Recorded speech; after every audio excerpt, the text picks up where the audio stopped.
This gave Dr. Burgess the idea to test radiation levels in the area, and radiation was twice what it should be.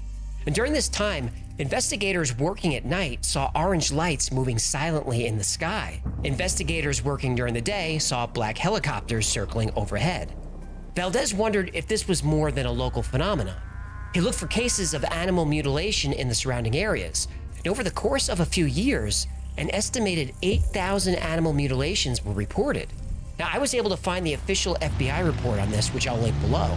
And despite everything I've told you about the condition of these animals, the FBI said, quote, "It was consistent with predator action, and there is no federal interest in continuing an investigation." The only predator that can do this is the predator. What predator is that? Well, you know from the movies, with the face like a Gojira. Funny you bring that up. Where was that predator from? Another planet. Well, Oh, if it bleeds, we can kill it.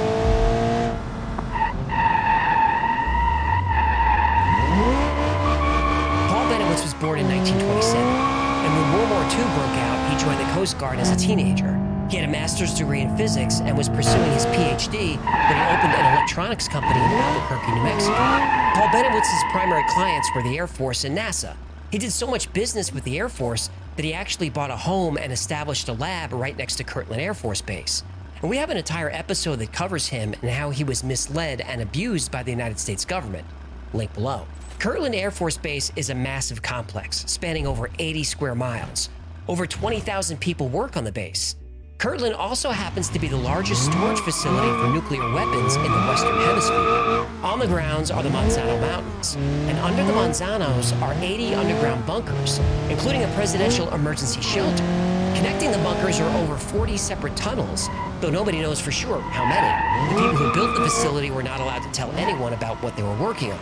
Paul Benowitz was a gifted engineer and was interested in UFOs.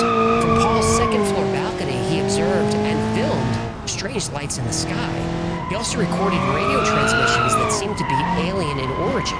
Paul occasionally worked for several UFO groups, including the Aerial Phenomena Research Organization, known as APRO. And even though UFO research wasn't yet mainstream, APRO was a respected organization known for scientifically grounded research. In 1979, Paul attended a conference in Albuquerque where he met Officer Gabe Valdez. They traded stories about cattle mutilations, alien abductions, and UFO sightings that were happening in the area. Gabe Valdez and Paul Benowitz struck up a friendship. Valdez was basically the go-to cop for any strange phenomenon in the area, and Paul was compiling more and more data that aliens were real, were here, and were very interested in Kirtland Air Force Base. In 1980, Valdez caught the Myrna Hansen case and asked Paul Benowitz for help.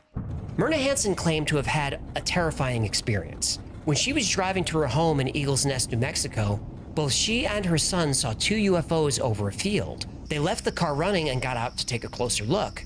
They saw a cow grazing in the field get lifted into one of the UFOs by a beam of light. The next thing she knew, Myrna and her son were back in the car, the engine off, and hours had passed. And what happened during those hours, she had trouble remembering. And what she did remember, she had trouble discussing. So Gabe and Paul brought in a psychology professor to place Myrna under hypnosis to see if she could access these suppressed memories. The hypnosis session began, and based on what Myrna Hansen remembered, she had every reason to be terrified. Myrna Hansen remembered that as she was driving and saw very bright lights in the sky, she and her son got out of the car to see what they were. The lights were coming from a floating craft that were affecting a herd of cattle. One cow seemed to be struggling and panicking as it was levitated up into one of the objects. Then she remembered that she was abducted and given a thorough and very violating physical examination. Though her abductors never spoke, she recalls hearing them in her mind. They said she was taken by accident, but now that she was here, they had no choice but to continue with the procedure. She described her appearance as what we might call a gray alien. She also reported being taken to an underground base, and there she saw body parts floating in vats of bubbling liquid, and she remembered a terrible smell. The alien abduction stories are unfortunately fairly common now, but in 1980, this was very unusual. Then Myrna remembered something really disturbing, something that could be confirmed. She said a device was surgically implanted into her body, and she believed this was so the aliens could track her and control her mind. Now, this could be checked. Myrna was taken to the nearby Lovelace Medical Center and x-rayed. At the base of her skull, right where she said it would be, was the implant. Myrna also had a very faint scar on the back of her neck. Now, to be fair, the doctors thought it was a natural growth, though they didn't know what kind. The doctors might not have been convinced, but Myrna Hansen, Gabe Valdez, and Paul Benowitz were. There was an alien presence focused on the Kirtland Air Force Base and on the town of Dulce not far away. Now remember, Paul Benowitz was reporting everything he saw to the Air Force. Richard Doty, an agent working for the Air Force Office of Special Investigation, or OSI, was assigned to Paul's case. And Doty and Paul spent so much time together that they became personal friends. Paul showed Richard Doty sketches that Myrna Hansen made of what she saw while she was abducted. She drew hallways, elevators, rooms, and laboratories. Then Doty confirmed that her drawings matched the Manzano weapons storage complex, which was an underground facility. And over the next 20 years, more and more information would emerge that confirmed not only are aliens on Earth, but they're also working with the United States government. But when did this partnership begin? And why would the government be working with aliens, and for what goal? Well, in 1995, we would get our answer when Phil Schneider, an engineer who helped build Dulce Base, blew the whistle. And it's darker than you could possibly imagine.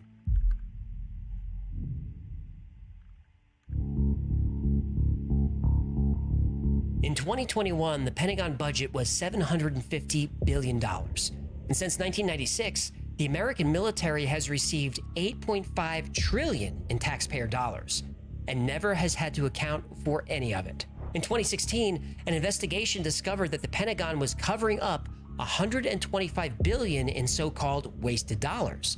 Now, if the military budget comes up short in a given year, whatever number that is just written in. It's called a plug, and then boom, balanced budget. You try that with your taxes and see how that works out for you. They throw you in jail. But there's evidence that the money is not being wasted. It's actually part of the Pentagon's black budget. In 1995, at the Preparedness Expo, Phil Schneider blew the whistle on one of the most secret black budget programs in history. On the southwest part of the Archuleta Mesa, we built an underground facility, a better part of 3 cubic miles, hollowed out underground. We were in the process of the early stages of building. We drilled 4 large tunnel-like holes. Some of them ran 2.5 miles under the surface. The equipment kept coming up broken. So we wanted to go down and wanted to send somebody down there, a human observer, or human observers in this case, to find out what was going on. In 1979, Schneider was working for Morrison Knudsen on a geology team, digging exploratory shafts for a new underground base in Dulce. And though working with heavy-duty equipment, the drills kept breaking. Once a drill punched through, Phil described black, sooty air billowing up through the opening, and the air smelled like rotten garbage. Phil put on a protective suit and headed down the lift to investigate. And on the way, walking through camp, he noticed there were an awful lot of armed troops. When I saw Green Beret and Black Beret people encamped inside of our geologist camp, I knew something was up. When Phil reached the bottom, he was face to face with a 7-foot-tall gray alien. He said its stench was worse than anything he'd ever smelled before. Then another alien appeared. Phil panicked, grabbed his pistol, and started firing. And he managed to kill one of the aliens, but the others started firing back. Phil was hit with what he called a plasma weapon and lost 2 fingers and part of his left hand. And this plasma weapon also gave him cancer. Never bring a gun to a plasma fight. That's good advice. Now, Phil thought he was dead when suddenly a Green Beret who had followed him down grabbed him and put him on the lift. Now, Phil made it, but nobody else did. 66 men lost their lives in what was called the Battle of Dulce Base. The American military had accidentally drilled into an alien base that had been there for 400 or 500 years. So now the military had a choice to make: go to war with the aliens or cooperate with them. Now, winning a war against entities with such advanced technology wasn't possible, so a deal was struck. Aliens would give advanced technology to humans. Now, what did the humans have to get to the aliens? Well, humans would have to give the aliens other humans. Our United States government lied, did not tell us anything about the alien threat. There's a war underneath there, and I'm talking dead serious. Phil Schneider was an outspoken advocate for government transparency about the alien presence on Earth. He became well known on the UFO lecture circuit, giving talks about his time working on top secret government projects. He's most known for his talk at the 1995 Preparedness Expo, where he revealed all kinds of information. As of 1995, there were 131 active secret underground bases in the United States and 1,477 around the world. All the bases in the United States are connected by magnetic levitation trains that can reach speeds of Mach 2. Phil said that there are 7 benevolent alien species currently living on Earth, and 4 evil species. He said that the US government signed 4 treaties with the aliens in 1944, in 1954, 1962, and the last one in 1979 after the Dulce battle. The treaty signed in 1954, called the Greada Treaty, was signed between the US government and a species of gray aliens. And the treaty says aliens would be allowed to abduct and experiment on humans as long as the US government, specifically the committee known as Majestic 12, was informed and provided a list of abductees. Oh, the government sure does like making lists of people, huh? It sure does. Why are there so many abductions? Don't aliens know how boring humans are? Well, according to Phil Schneider, at least 9 races of aliens view humans as a food source. It's a cookbook. It's a cookbook.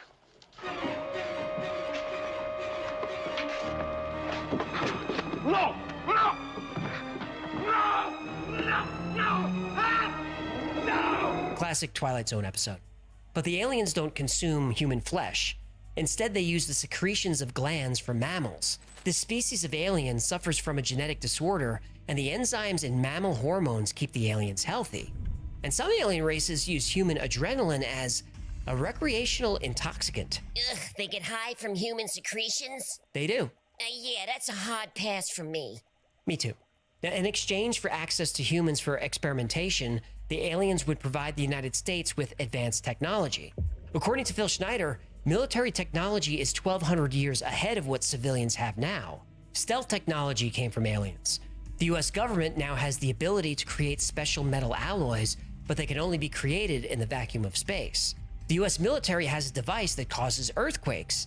The 1989 San Francisco earthquake and the 1995 Kobe earthquake were weapons tests. Seiko to score, and he fails to get Dave Parker at second base, so the Oakland A's take. I'll tell you what, we're having an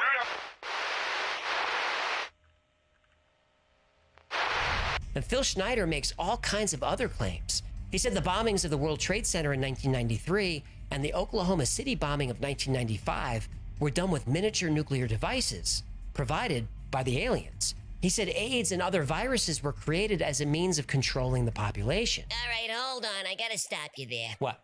You expect me to believe that a government would artificially create a dangerous virus in a lab? My friend, that is a bridge too far. Sarcasm? Yes, of course it's sarcasm. Phil Schneider believed that all this was happening for one purpose: to establish a new world order. The alien plan is to completely take over the planet and eliminate almost 90% of the world's population. Ooh, this is the kind of talk that makes the men in black come a-knocking. That's true. And Phil Schneider said he was under constant surveillance by the government. He even claimed he was attacked by an FBI agent and killed the agent in self-defense. And he reported this to the FBI, but nothing came of it. No, because the government would have to admit to all this stuff. That's right. Phil was constantly in fear for his life. He said he had 11 close friends all die under mysterious circumstances, but every death was ruled a suicide. In fact, Phil Schneider told his friends and family over and over, if I ever end up dead, I didn't kill myself. It was murder. He was adamant about this. Yeah, I can't help notice that you keep speaking about this guy in the past tense. Well, in January 1996, just 4 months after he gave his famous lecture, Phil Schneider was found dead in his apartment. Now, come on. Apparently, he had taken his own life. Oh, come on.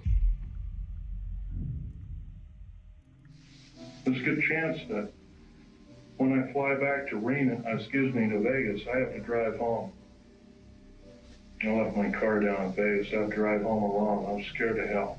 Phil Schneider was constantly worried.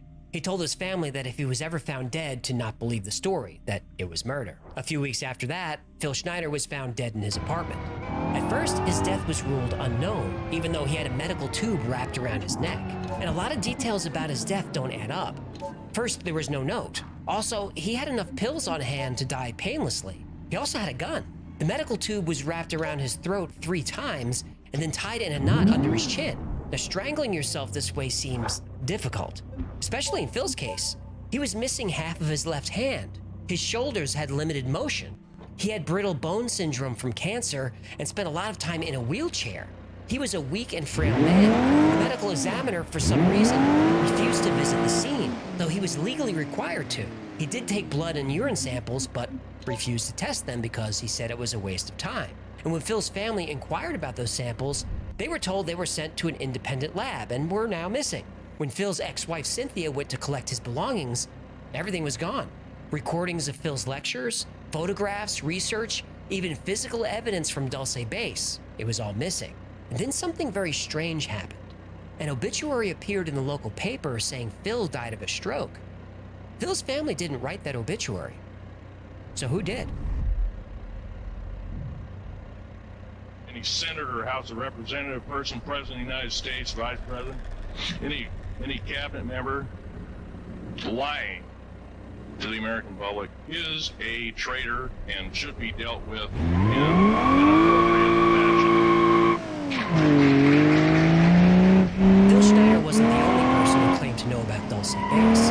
Thomas Costello was a military photographer with top secret clearance, and he specialized in photographing sensitive projects. Costello worked in an underground facility near Nellis Air Force Base in Nevada, most likely Area 51. He also worked at Dulce Base. In 1987, Costello turned whistleblower, and before he left Dulce Base, he stole a set of documents that were eventually called the Dulce Papers. He also stole 30 black and white photos as well as videotape. There are several things you should know about. I took an oath under the penalty of death, and no matter what I saw or heard, I would never divulge the information. At the Dulce Base, treason is anything that mentions the details of daily operations at this facility and outside the environment of this base. When I first arrived, the story they told us was that this is a try-by-transfer facility with advanced technology doing advanced, adventurous methodology for medical and mental gains, which is a fancy way of saying they do really risky things with human life just to see what would happen. This is the most famous Costello photograph, humans in pods. What the hell's going on here? Well, you know how aliens harvest human hormones for various purposes? I'm trying to forget it, but yeah. Well, these are cloning bats. Much easier to use humans as a food source when you could just grow them in a tube. And Costello was the first person to show us the different floors of Dulce Base and what they were used for. Level 1 is security and communications. Level 2 is human staff and housing. Wait a minute. If there's a floor labeled human staff, then that means... There is housing for non-human staff. No! Level 3 is executive offices and labs. Level 4 is mind control experiments. Level 5 is alien housing. Level 6 is genetic experiments and the zoo. What, the zoo? Oh yeah. When genetic splicing between humans and aliens was successful, they would often put the hybrid creature on display. No, boy. And level 7 is cryogenics and cold storage. Yeah? This story, this is a lot. Oh, have you had too much? Oh, wait, there's more? Oh, much more.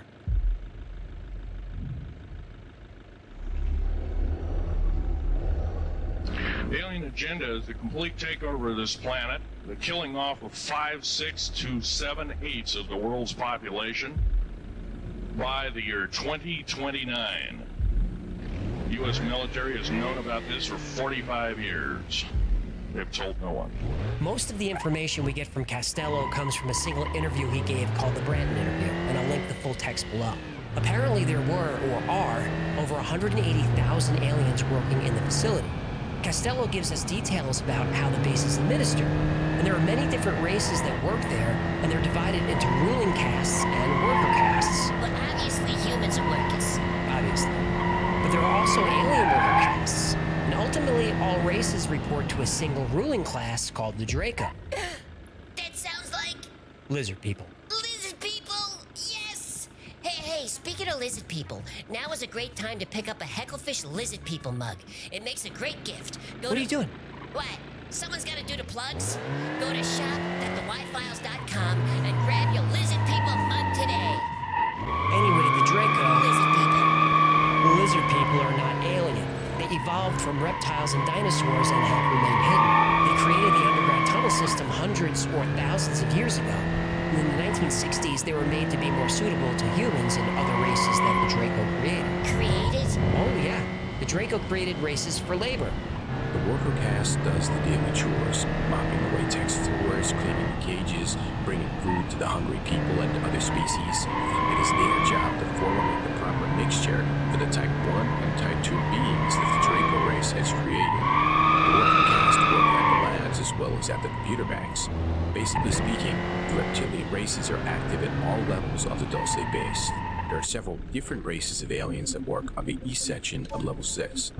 Thomas Castello lived the rest of his life in hiding in Europe. He's since passed away, but if you're interested in hearing more from him, I'll post a link to a message board where he answers a lot more questions. And I just scratched the surface here. His interview is the rabbitest of rabbit holes. Rabbitist? Shut up. Oy vey.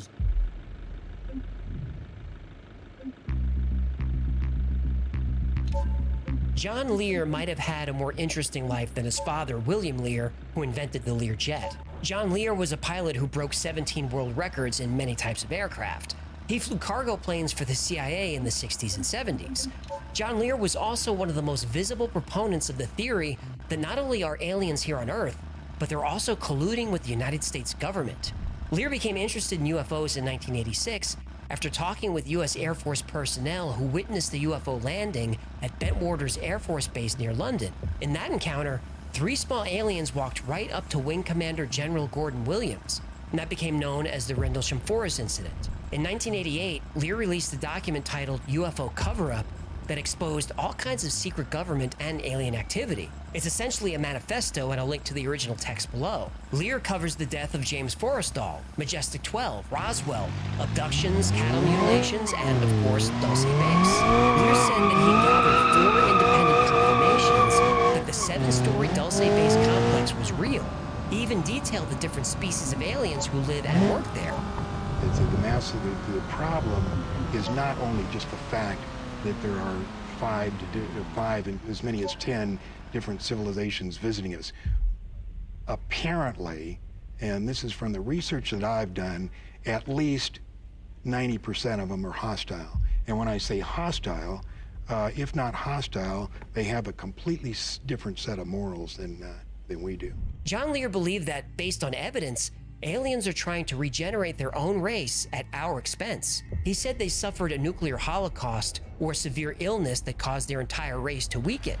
This is why, according to John Lear, aliens are attempting to crossbreed with humans. In fact, he said this was successfully done 7 times over several years.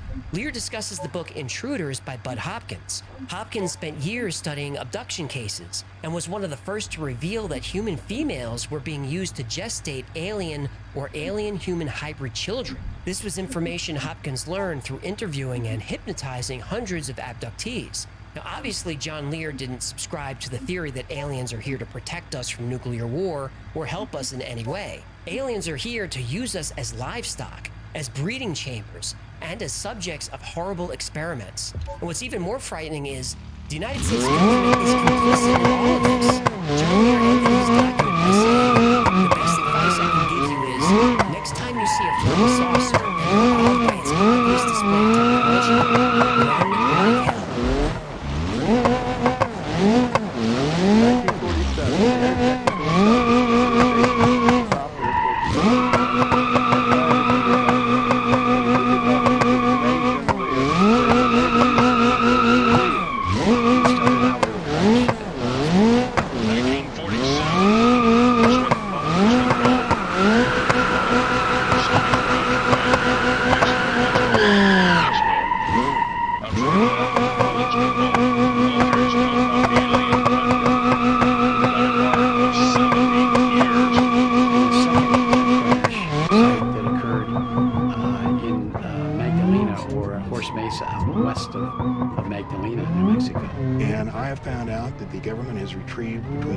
15 actual flying saucers, 3 of which been in working condition, 1 of which they tried to fly. And I know that they were reverse engineering. I was never actually briefed on it. But, you know, common sense can tell me that this craft over here isn't something we made. It was reverse engineered.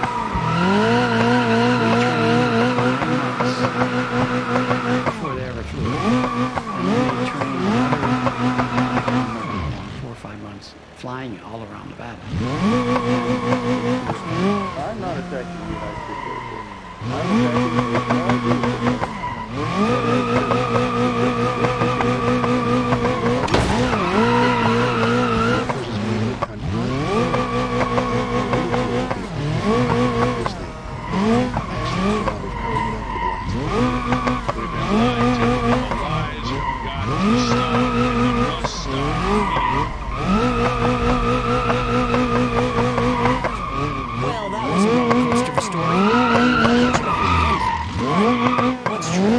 Obviously, there's no hard evidence that this exists, but there's also no evidence that it doesn't.